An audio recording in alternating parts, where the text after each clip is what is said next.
അസ്സലാമു അലൈക്കും വറഹ്മത്തുള്ളാഹി. ഈ അടുത്തായി കൂടുതലായി കാണുന്നുണ്ട് കാറിൻ്റെ പിറകിലും ഒക്കെയായി ലഇൻ ശക്കർത്തും ലഅസീദന്നക്കും എന്നെഴുതിയത്. സാധാരണ മാഷാ അല്ലാഹ് എന്നൊക്കെ അറബിയിൽ കാണാമെന്നല്ലാതെ ഇങ്ങനെ കാണാറില്ല. എന്താണ് ഈ എഴുതിയതിൻ്റെ അർത്ഥം? ഇതെന്താണ് സംഭവം? സാധാരണക്കാർക്ക് അങ്ങനെ ഒരു സംശയം ഉണ്ടാവും. അപ്പോൾ അവർക്ക് വേണ്ടിയാണ് ഈ വീഡിയോ.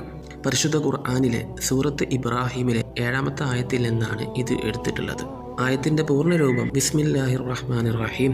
വഇദ് തഅദ്ദന റബ്ബുക്കും ലഇൻ ശകർതും ലഅസീദന്നക്കും വലഇൻ ഗഫർതും ഇന്ന അദാബി ലശദീദ്. ഈ ആയത്ത് മൂസാ നബി അലൈഹിസ്സലാം അള്ളാഹുവിൻ്റെ അനുഗ്രഹങ്ങളെക്കുറിച്ച് ജനങ്ങളെ ഉത്ബോധിപ്പിക്കുന്ന സന്ദർഭത്തിലാണ് പരാമർശിക്കുന്നത്. ബനു ഇസ്രായേലിലെ ജനതയ്ക്ക് ലഭിച്ച അനുഗ്രഹങ്ങൾക്ക് നന്ദി കാണിക്കണമെന്നും നന്ദികേട് കാണിച്ചാൽ ശിക്ഷയുണ്ടാകുമെന്നും ഓർമ്മിപ്പിക്കുകയാണ് ഈ ആയത്തിലൂടെ. നിങ്ങൾ നന്ദിയുള്ളവരാണെങ്കിൽ തീർച്ചയായും ഞാൻ നിങ്ങൾക്ക് കൂടുതൽ നൽകും. എന്നാൽ നിങ്ങൾ നന്ദികേട് കാണിക്കുകയാണെങ്കിൽ തീർച്ചയായും എൻ്റെ ശിക്ഷ അത് കഠിനമായിരിക്കും. സാധാരണ വാഹനത്തിലുമൊക്കെ എഴുതി കാണാറുള്ളത് ലഇൻ ശക്കർത്തും ലഅസീദന്നക്കും എന്ന് മാത്രമാണ്. ഇതിൻ്റെ അർത്ഥം നിങ്ങൾ നന്ദി കാണിച്ചാൽ ഞാൻ നിങ്ങൾക്ക് കൂടുതൽ നൽകും എന്നാണ്.